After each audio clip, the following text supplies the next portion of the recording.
What's up, guys? Nick from Comic Culture here. It's time for Nick at Night, my weekly comic book review show. If you want to get caught up on some of these books, I'll have links down below in the description and a discount code where you can save some money. And first up, we're going to talk about Absolute Superman. This is issue number 21. Of course, we have Jason Aaron on this one. Sandoval is over on the art. This is really continuing and putting to bed the epic battle between Superman and Hawkman and Shazam and Steel. We had this four-way death match going on for a few different issues now, stretching across the entire globe.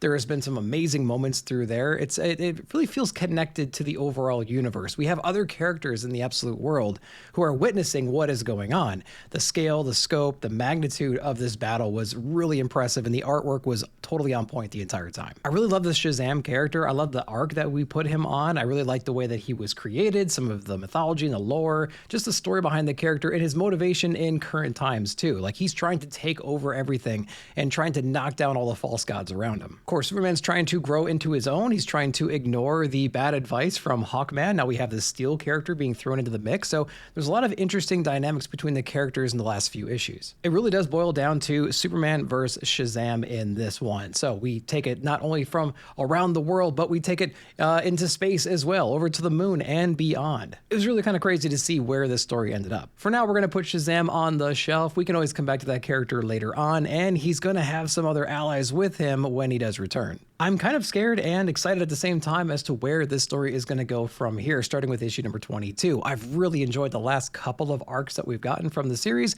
It was a slow start. It was a rough maybe 7 to 10 issues, but the last 10 issues have been really solid. So I'm anxious to see where it goes from here. What kind of thread are we going to be leading into now? And is it going to be as exciting? Or are we going to have to go through about 7 issues of build-up to get to something else really epic? Only time will tell, but I've had a great time with the last couple of arcs for this series. Let me know if you guys read this one.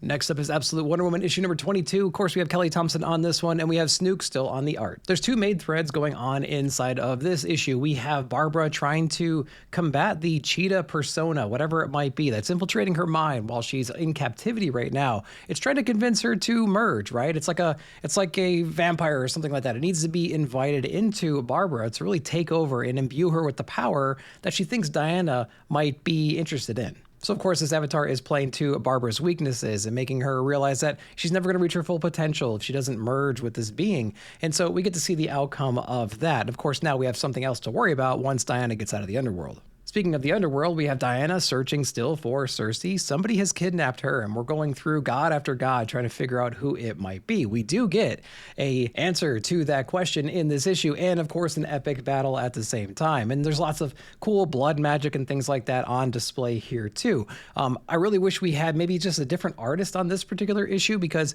I could just imagine what other guest artists could have done with these pages. Now we're going to get Hayden Sherman back on the next issue, so it's going to be good to have them back on the rotation. But man, I really wish we had something a little bit different visually for this particular issue. But of course, in classic fashion, this book is full of emotion, it's full of heart and everything, and we have Cersei back now. So what does that mean going forward? And are they out of the woods just yet in the underworld? Probably not. We'll see what's coming up next. All right, next up is Bootleg Spider-Man issue number 3 from Monty Cain Superhero Comics. Man, this was a fantastic issue. If you're not familiar with superhero comics, I'll have links down below to Monty Cain's website. It's an incredible self-publishing brand. The guy is out of New York City and Brooklyn, an amazing dude. We met him several times now, and he's just such a cool guy and has a lot of great, interesting titles out there, so make sure to check them out. But in Bootleg Spider-Man 3, he is back from the dead right now. A lot of cool classic homages and interesting panel work that we've seen in classic Spider-Man runs. He is back from the dead now, trying to reorient himself into the land of the living, trying to find familiar faces, find his MJ, but he does, and it doesn't exactly go according to plan. Of course, we have Mysterio, and we have Venom thrown into the mix. A lot of other classic characters that we thought we took care of in previous issues of Bootleg Spider-Man, but everything's coming back to haunt him right now. He does go on a journey of kind of self-actualization and self-realization and tries to head in a direction that he can live with, right? Like, what is the ultimate being that he wants to be? It's completely insane. It's over the top. It's violent. It's vulgar. It's everything that you want in a bootleg comic. Next up is Dog Tag issue number 3. We have Mark Russell on this one, and we have Holden doing the art. What a fantastic series this has been so far. Not only is it about wartime, but it's also about this journalist who's trying to do his best he can as he's getting promoted through the ranks. He has some folks that are underneath him, and they are just trying to win the day and adapt to this war that's ever changing around them. The scope of the book is very large, but it also focuses on a core group of people, specifically one person and his just everyday life and the different missions that he's going on, the different people around him that are killed in action, and the different enemy types that he comes across along the way, whether it's snipers or trench warfare. It's really remarkable to see like what kind of story we get issue to issue, the kinds of people we interact with, the lessons learned, the realizations of war and life. There's a lot going on inside the book. The artwork is phenomenal as well. It does a great job of just matching the tone of the story. It certainly gives you enough to kind of put yourself in their shoes and understand what they're going through, the perspectives they have. And so it's just a great marrying of writer and artist in this book. If you're in the war genre comics, I highly recommend checking out Dog Tag. It's been a great run so far. We're 3 issues in. I think we got a couple more issues to go, or you can get the collected edition as well. All right, next up is Swamp Thing 1989, number 91, the canceled series from the late 80s that has come back. It's concluding right here in issue number 91. We do have Rick Veitch on the writing here. We have Mandrake doing some of the art in here as well. Again, it's the conclusion of this abandoned run that started back in the late 80s. I think it wrapped it up fairly well. We had not only Abigail delivering this child, but Swamp Thing had their moment to shine in here as well, being the savior against demons that are attacking this town where she's trying to give birth. We got some Constantine love in here too, just doing the things that he does best and trying to manipulate the scene, use artifacts, use his own magic against them. So you kind of have all the players coming together towards the end of the story. In the previous issue, Swamp Thing had a change in perspective, not only on himself, but like a cosmic and time scale. So it was really interesting to see how wide and broad this entire story got, and then how down to earth and simple and just narrowed down everything got towards the end. I certainly could not predict where the story ended up, and it makes me question a lot of things. Like, who is Swamp Thing? And do we actually have the one that we think we do right now in our universe? I haven't been a long time Swamp Thing reader. I want to fix that. But if you know down below if they ever retconned something like this before, let me know. All right, next up is TMNT issue number 20, or the 300 Spectacular. I cannot believe it's been 300 issues already, stretched across the many publishers that they've been under. But here we are. This is a very interesting comic because I'm both interested and not interested in it at the same time. I love me some Turtles. I've read some of the Mirage run back in the day. I've been keeping up with it throughout the years with Ronin and everything else. And I really want this series to succeed, but I can't quite get myself invested in what's going on with these particular characters, with these particular threats. The last arc or so has a lot of spiritual elements rolled into the storyline, where we have basically the underworld and we have the doorway between the underworld and our actual world. And there's a threat right there, right? Their mother is back from that land and she doesn't belong here. She needs to go back and become the caretaker of that doorway between worlds. There's these enemies on the other side that want to bring her back. And now they're just saying, you know what, screw it. We're going to merge these worlds together and we're going to take over stuff in the process. And of course, on Earth, we have our typical bad guys that are also trying to dabble into sorcery, into the spirit world as well, trying to harness all of that power. I prefer a Turtle book that's a little bit more grounded. I want them fighting machinery, and I want them fighting Shredder, and I want some Krang action. If you want to bring in some Triceratons, that's fine. If you want to bring in Baxter Stockman and make them gnarly, that's fine with me too. But once it gets into the spiritual element, I kind of lose interest. So I don't exactly know where we're going to go. It feels like we're going to be in this kind of a mode for quite some time.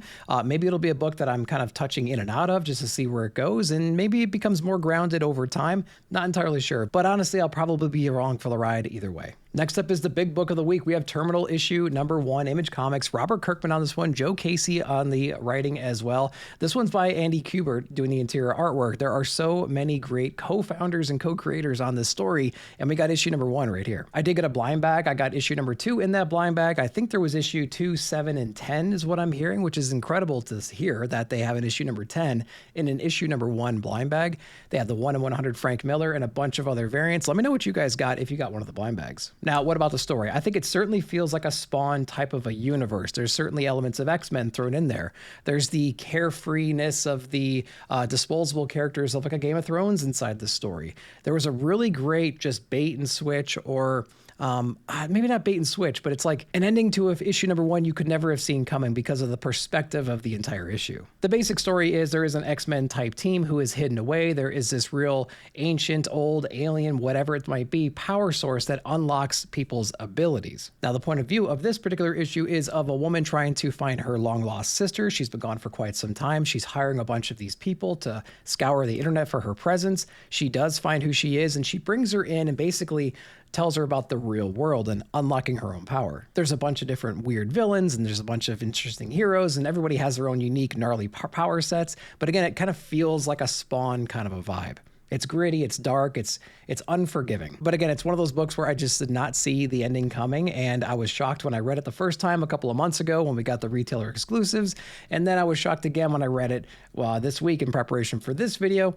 I liked it actually the second time I read it more than I did the first. So it's certainly a world that I'm invested in at the moment. I want to see where it goes. I haven't quite connected with any of the characters yet because of the big bait and switch in issue number 1, but I'm sure that'll change over time. And with this rotating cast of interior artists, I think this series is going to be something really special. Next up is the Peril of Brutal, Dark, and Ezra Cain mystery issue number 6, the conclusion of volume number 1. We have Chris Condon on this one. We have Jacob Phillips as well. I really enjoyed the last couple of issues, including this one, because it felt epic. It felt grand. It felt like something out of Indiana Jones, which is something we've compared it to since the very first issue. I don't think it really deserves the DC Vertigo banner that it has on here, though. It does have a supernatural element that they explore in the last couple of issues, and they teased it in the first few issues as well, but we really don't get a sense of that until the issue 5 and 6. Issues 5 and 6 feel like a completely different series than the first 4 issues, and I know we're trying to ramp up and scale up as we go, and they certainly do that, but it does go from 0 to 100 very quick. Now, with that said, it has phenomenal interior artwork. I love the characters of Ezra Cain and his supporting cast.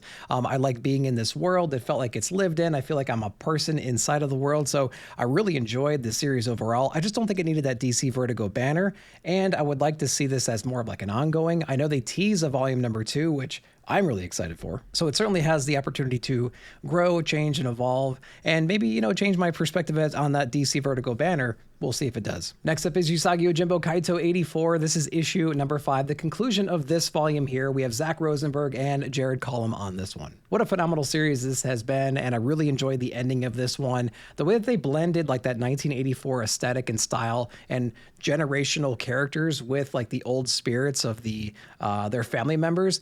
I love the way that they blended all that together. The story comes full circle in here. We get to see the true potential and power of this artifact, this like spear that we found in previous issues we've been hunting down. We have a very classic Usagi character and villain coming into play over here. We get to see our team taking on them. The artwork, especially in this issue during those battle scenes, it was epic, it was dark, it was evil. It was really fun to see all those watercolors and everything and just the action on the page. The other thing is you really don't need a lot of knowledge about Usagi Yojimbo to really appreciate this. From an artistic point of view, you'll get blown away regardless. But from a story point of view, it's simple enough to follow. You can understand what's going on. The bad guys are obviously bad guys, and you can just kind of enjoy the ride. So if you haven't picked this one up, I highly recommend doing so. There's a trade paperback either on FOC or coming up very soon, or just check your local comic shop whenever it does come out. I envy you if you haven't read the single issues and you get to read the trade all in one sitting. That's going to be a great time. But all right, guys, that's what I read this week. Let's go over to League of Comic Geeks to see what I'm picking up next week. All right, guys, we're over here at League of Comic Geeks. Let's go over to new comics. Let's make sure that our date is set for July 29th. And let's go line by line, see what is coming up. I'm going to turn off variant covers here. As we go through, I'll be pointing out what I'm interested in. We have Geiger issue number 24. It's always a good time when you see Junkyard Joe on the cover. Hopefully we'll get him in the interiors as well. We have the Queen in Black number 1. It's my guilty pleasure, guys, the Null series, and the Queen in Black is something I might be grabbing as well. We have the Horror of Godzilla from IDW. We have Parker and Sheridan on that. They're actually writing Supergirl Survive. They did Godzilla Escape the Dead Zone recently. Great creative team. In the Horror of Godzilla, yeah, I'm all about that. Let's keep going through. Of course, we are getting Conan the Barbarian issue number 33. There's a few books here that I really want to catch up on, but I haven't quite yet, so I'm going to be skipping them for now. Only the Savage Are Left issue number 2 from Zach Kaplan. Interesting number 1, so we'll check out what number 2 has in store for us. Continue on down. We have Is Ted Okay issue number 6. It's going to be in my top 5 or top 10 of the year. I cannot wait for this issue. It's going to be wrapping up the series with this one. Continuing on, we have Concrete issue number 2. This is Stars Over Sand. Paul Chadwick writing, drawing, lettering, coloring, all that stuff. So Concrete is an amazing Dark Horse property, has a great legacy behind it, and I really dug issue number 1. Moving on down, we have The Dirt Beneath the Devil from Mad Cave. This is a crazy looking book. This one's actually written by Dan Panosian, so we're going to be dipping into that one for sure. We have Christian Ward and John Pearson on The Patron from Ignition Press. That's going to be something awesome. And let's continue on and see if we have anything else that we might be grabbing this week. I think that might actually be it for the week of the 29th. Looks like another short week for me, which is fine because I'm actually dipping into Bone at this moment and I'm loving it. But all right, guys, that's what I read and that's what I'm looking forward to next week. week. I hope you enjoyed that. Let me know down below what you read and what your favorite books of the week were. Of course, while you're down there, like, subscribe, share, hit that bell notification to be alerted whenever I put out new videos. Thank you so much for watching. We'll see you in the comments.